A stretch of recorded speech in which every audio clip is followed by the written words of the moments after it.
In today's video, we are going to be talking about overthinkers and those people who are dwelling upon past or contemplating the future and how to bring yourself back into the present moment. I'm just going to go over a couple of questions I ask myself every day whenever I get a chance, and maybe you can do the same thing, and that's going to bring you back to where you are, which is the present, which is the best place to be.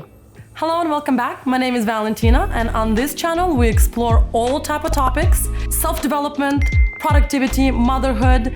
And in today's video, I just want to share with you a practice that I've been doing myself. I'm hoping that this is gonna help you kind of simmer down that overthinkingness. I know we're all guilty of it. I do believe that this is a result of the anxiety in the last couple of years, that people became much more overthinkers in the last 2 to 3 years because of uncertainties, because of all the pandemic that we've been through. So in order for you to get back to the present moment and to actually enjoy the day and the surroundings, I'm gonna go over a couple of questions that you should ask yourself. So one of the first questions is, what would the best version of myself do today? It's really important to kind of envision yourself. It's such a great motivator. You don't know until you actually try it. When you envision yourself in a certain scenario, our thoughts do materialize. And when you are having those thoughts and looking at yourself like a side person, like someone who would see you from the outside, it's gonna give you so much inspiration to actually act upon it. Another question to ask yourself is, what is the best thing that could happen to me today? I know everyone is kind of thinking negatively to some degree, and you know that for the outcome to be either positive or negative, there's like a 50-50 chance. So the exact same way that you're thinking negatively, you should really put as much effort, if not more, of thinking positively. I heard Matthew McConaughey was asked what is the best advice he got from his father, and he said that, you know, my old man said that I had many crises in my life. Most of them never happened. So don't try to play out scenarios that are most likely never gonna happen. Being an optimist, it's a habit. It's gonna take you time to actually become an optimist. I'm really working on it. It's quite a challenge, I'm telling you. But by asking yourself this question, what is the best thing that could happen to me today? Whether it's relationship-wise, whether it's work-wise, whether it's personal development-wise, always make sure you put yourself on the spot, but in a positive way. Keep in mind that every action creates a reaction, and whether you want to do something for yourself today or for your loved ones, keep the positive thoughts as opposed to negative. If there are predominant thoughts in your brain, you're kind of rewiring and maybe healing to some degree the generational trauma, because I do believe that our parents and our grandparents, because of the toughness of life they had, were much more predispositioned to think negatively, and we are actually lucky to be living in the 21st century when our basic needs are met. We don't have to think about it. We can actually be creative, we can be inspired, we can actually follow our dreams, because everything that we need for our basic survival are met, like I said before. So by actually rewiring your brain and thinking positively, you are creating a better future, even for your children. It's such a great example. Another question is, what I can do better today than I did yesterday. Again, this is not meant for you to judge yourself or to dwell upon, oh my God, I didn't do this yesterday. It's just to see how you can make it better. Maybe there was a project that you started, but you weren't inspired. Today you feel inspired. Maybe you should restart it today. Certain things are gonna be out of your control, so don't even try to contemplate anything out of that. Don't waste your emotions. And if you can improve today, even if it's just 1%, 1% makes a difference, because baby steps still move you. We don't wake up one day and completely change our behavior. It's very incremental. Whether you improve today by 1% or by 2%, or maybe there's no improvement at all for 7 days, and then there's like a big improvement for the next 2 days. So don't always analyze your improvement. Just as long as you see those small steps, you're doing fine, you're doing great, you're moving in the right direction.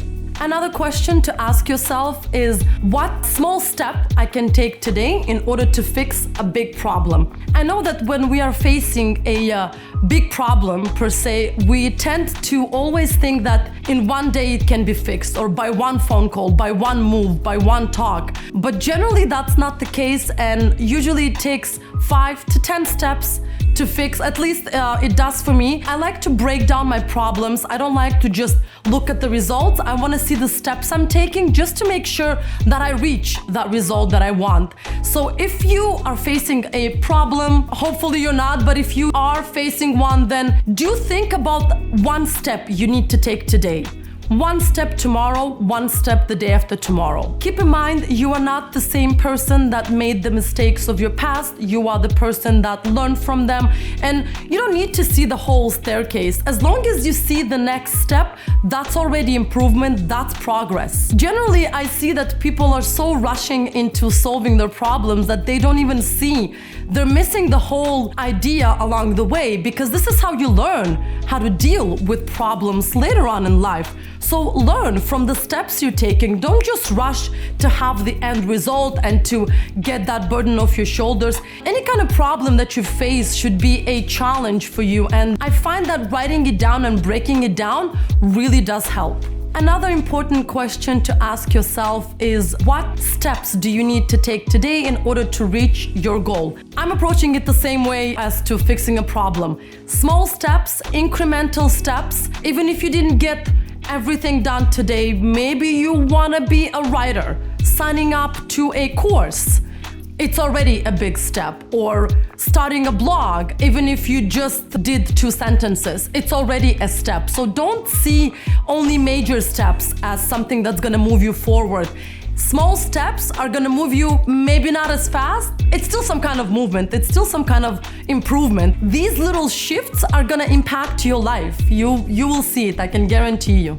Another question to ask is, what I must get down today. It's really nice to have dreams and aspirations, but besides that, I'm sure there are day-to-day basic things, essentials that you need to get done today. Don't forget about those while you are dreaming about a bright future. Those essentials are gonna bring you back to the present, are gonna keep you grounded, and are going to actually show you that life happens now and today. Another important question to ask yourself is, what am I doing for the most important people in my life today? Whether it's your partner, whether it's your children, whether it's yourself. And it should be yourself. You should be the first person you think about before you go to sleep and when you wake up. And I don't see it as selfishness. I see it as self-love. You really need to love yourself. You are the only person who is going to be with yourself since your first breath until your last one. So by actually doing things for yourself, you're not being selfish. It's a pure form of self-love. So maybe you want to cook that meal for your partner or for yourself, or maybe you want to make those cookies, or maybe you want to go for that walk. Truly try to come back to the present and not necessarily think about what needs to get done midweek, end week, the weekend. Those days are going to come regardless of whether or not you're going to be thinking about them. But if you are grounded and present, you're going to appreciate today's day and make the best out of it.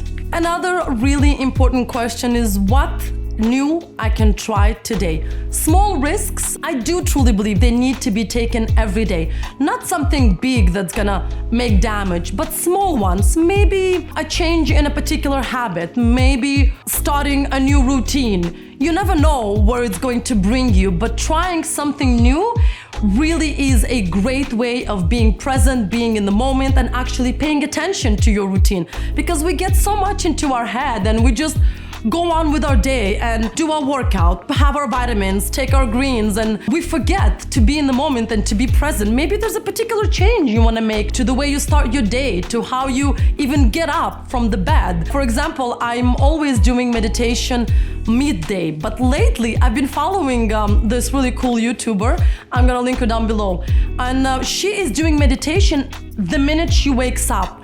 The way she lays in her bed, that's when she meditates. And I thought to myself, that's pretty cool. I should try that. And on one of the days, I did. That was my something new for the day. So don't be afraid to switch it up. As long as you stick to your routine and to your habits can be changed up. That's not a big deal.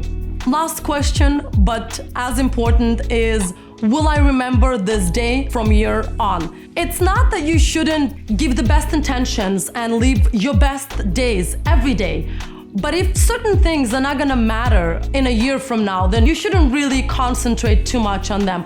But if you do want to remember certain small things that happened to you during the day, I picked up this hack from the storytelling book. I'm gonna link the book down below. It's called Homework for Life. Basically what you do is just you write 8 to 10 sentences. It doesn't even need to be 10 sentences. It can be like 5 sentences.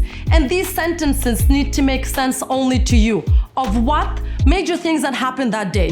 Maybe your daughter said something. Maybe your son complimented you. Maybe your toddler threw a fist. I do that and it makes my life feels like it's so much longer, because every time I'm thinking, oh, nothing happened like September 18th, and I go back to my Homework for Life. You have to do it every evening at the end of the day when you kind of recap of what happened that day. And I read like, Sasha brought his girlfriend for the first time to meet us, or Nastya bought this really nice green sweater that looks good on her. So certain small things makes me remember that day that much better. So try it. It's gonna do wonders. Thank you for watching and thank you for following. Please do comment down below. Tell me what questions do you ask yourself on a daily basis, and we can take it from there. Other than that, have a good day and I'll see you in my next video.